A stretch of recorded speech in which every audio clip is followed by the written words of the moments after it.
Assalamualaikum warahmatullahi wabarakatuh. Selamat bertemu dengan pembelajaran fisika oleh Ibu Yuci Enda Sakti. Nah, pada pembelajaran hari ini kita akan membahas tentang besaran fisika dan satuannya. Tentu kalian pernah pelajari materi ini di SMP. Nah, berarti kita hanya melanjutkan atau mengingatkan kembali ya dari materi yang sebelumnya. Apa yang harus kalian kuasai setelah mempelajari materi ini? Yang pertama, kalian tentu harus mampu mengukur besaran-besaran fisika yang berkaitan dengan besaran pokok, dalam hal ini massa, panjang, dan waktu. Dan kalian juga harus mampu melakukan penjumlahan vektor untuk konsep besaran vektor nanti. Nah, untuk materi yang pertama, tentu kita akan bahas terlebih dahulu tentang pengukuran, besaran, dan satuan.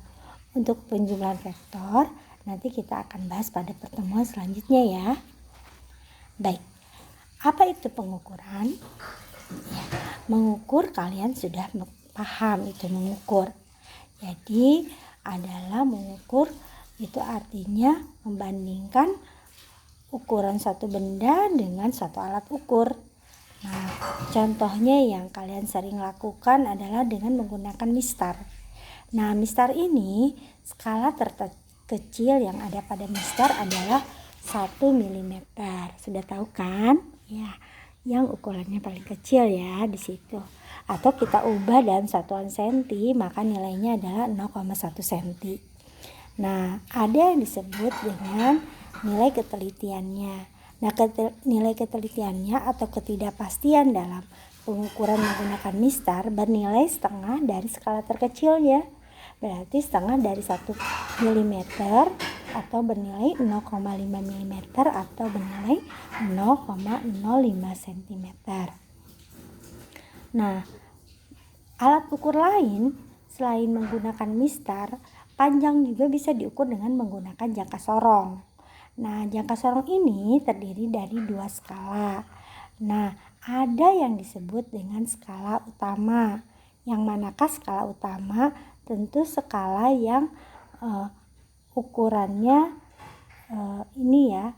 Skala yang ukurannya ini adalah skala utama ya. Dan ini skala nonius. Skala nonius yang ukurannya kecil, ini skala nonius ya. Nah, skala utama ini memiliki jangkauan ketelitian paling kecilnya bernilai 0,1 mm atau 0,01 cm. Sehingga nilai skala terkecilnya adalah setengah dari 0,1 mm bernilai 0,05 mm atau 0,005 cm. Nah, sedangkan untuk skala nonius jangkauannya lebih kecil, yaitu kisarannya dari 0,1 cm sampai 0,09 cm. Ini ya. Berikutnya, alat ukur untuk mengukur panjang yang ukuran bendanya lebih kecil, kita bisa menggunakan mikrometer sekrup. Di sini ada beberapa bagian mikrometer sekrup tersebut ya. Ada yang disebut rahang tetap ya. Nah, ini rahang tetap ini nggak bisa digeser-geser. Sedangkan untuk rahang geser ini dengan memutarkan roda bergigi ini, maka si rahang geser bisa dipindah-pindah. Kemudian ada skala utama, yaitu yang tertera paling awal, dan skala noniusnya itu adalah skala yang dapat diputar ya. Nah, itu seperti itu. Nah, skala terkecil dari mikrometer sekrup lebih kecil lagi dibandingkan jangka sorong, yaitu senilai 0,01 mm atau kita ubah ke senti 0,001 cm. Sehingga skala terkecilnya adalah setengah dari skala terkecil atau ketelitiannya setengah dari skala terkecil bernilai 0,005 mm atau 0,005 cm. Nah, di sini ada beberapa teknik pengukuran panjang. Contohnya fatometer ya. Fatometer ini kita gunakan untuk mengukur kedalaman laut ya, dengan cara dia memancarkan pulsa elektronik ya ke dasar laut tersebut. Nah, misalkan di sini kita hitung cepat lambat bunyi dalam air itu adalah 1500 meter per sekon. Nah, jika dalam selang waktu 8 sekon pulsa pancar kembali ke penerima atau detektor pada fatometer sebesar 8 sekon, maka kita bisa mengukur kedalaman laut dengan merumuskan kecepatan kali selang waktu dibagi 2.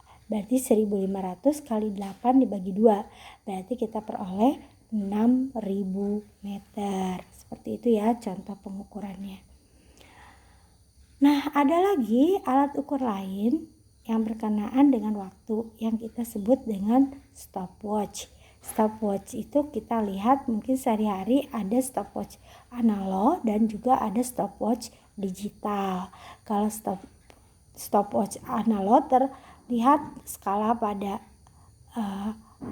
alat ukurnya, sedangkan stopwatch digital adalah menunjukkan langsung angka yang tertera. Nah, skala terkecil untuk alat ukur stopwatch ini adalah 0,1 detik atau 0,51 sekon, sehingga ketelitian alat ini adalah setengah dari 0,1 yaitu 0,005 sekon. Nah, berikutnya kita bahas mengenai ketidakpastian pada pengukuran. Kenapa ya perlu dibahas ketidakpastian? Nah, karena kita ingin mencari nilai terbaik dari suatu pengukuran. Karena bisa jadi dalam pengukuran itu terjadi kesalahan-kesalahan atau kita sebut error atau penyimpangan ya. Nilai yang diukurnya dari nilai yang seharusnya. Nah, ada 3 macam kesalahan. Yang pertama adalah kesalahan yang dilakukan oleh pengukur itu sendiri atau pengamat ya. Kemudian kesalahan acak. Nah, itu disebabkan oleh fluktuasi yang halus pada kondisi pengukuran. Misalnya terjadi getaran atau terjadi meredupnya cahaya dan seterusnya ya. Nah, atau kesalahan yang bersifat sistematis, yaitu kumpulan acak dari bacaan hasil ukur distribusi secara konsisten di sekitar nilai rata-rata yang cukup berbeda dengan nilai sebenarnya. Jadi misalkan situasi lingkungan tempat mengukur kita banyak gangguan, nah itu berarti termasuk kesalahan sistematis. Penyebab kesalahan pengukuran antara lain sebagai berikut. Nah, kesalahan dalam mengkalibrasi, yaitu pembubuhan nilai pada garis skala pada saat pembuatannya. Misalkan kita harus mengkalibrasi dulu ya, atau sebelum melakukan pengukuran. Kalibrasi itu adalah membandingkan skalanya dengan alat yang diukurnya, apakah sudah sesuai atau belum ya. Kemudian kesalahan dalam menentukan titik nol pada saat pengukuran ya, karena kita mengukur itu harus dari titik nol alat ukur tersebut ya. Kesalahan komponen lain seperti misalkan melemahnya pegas ya untuk mengukur misalkan berat suatu sistem, pegasnya sudah kendor ya, atau sudah tidak layak digunakan, atau misalkan nilai nilai alat atau alat ukurnya sudah terjadi beberapa keausan atau kerusakan. Dan kesalahan arah pandang membaca nilai skala. Nah, pada saat membaca skala pada alat ukur, pastikan arah pandang kita harus lurus terhadap alat ukur. Nah, itu bisa menyebabkan terjadi kesalahan pembacaan. Nah, dalam melaporkan hasil pengukuran itu harus disertakan 2 nilai, yaitu nilai sebenarnya yang kita baca dan nilai kesalahan atau ketidakpastiannya. Nah, untuk pengukuran yang dilakukan 1 kali pengukuran, itu bisa dihitung nilai ketidakpastiannya, yaitu setengah dari skala terkecil. Sedangkan untuk pengukuran berulang, maka nilai ketidakpastiannya kita sebut ketidakpastian relatif, yaitu nilai dari ketidakpastian tunggal dibagi nilai rata-ratanya dikali 100%. Contohnya kita memiliki data sebagai berikut. Adalah kita peroleh 6 data dari suatu nilai I. Nah, kemudian kita hitung nilai I rata-rata terlebih dahulu, adalah menjumlahkan total nilai I dibagi banyaknya data. Kemudian dalam hal ini I-nya adalah kuat arus ya, karena memiliki satuan miliampere. Kemudian kita hitung ketidakpastiannya dengan menggunakan deviasi standar, dirumuskan dengan 1/n akar n kali sigma I kuadrat dikurangi sigma I dikuadratkan dibagi n-1. Apa itu sigma? Sigma itu adalah jumlah. I kuadrat artinya data dikuadratkan. Sedangkan sigma I adalah jumlah total I dikuadratkan. Jadi itu pengertiannya ya.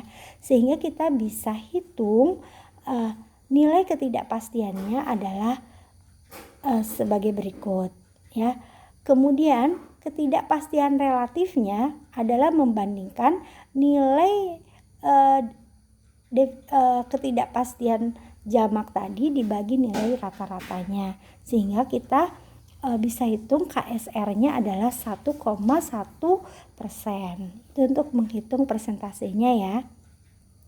Maka nilai terbaik dari hasil pengukuran berulang adalah nilai rata-rata plus minus dengan ketidakpastiannya. Ya, ingat rumusnya ya.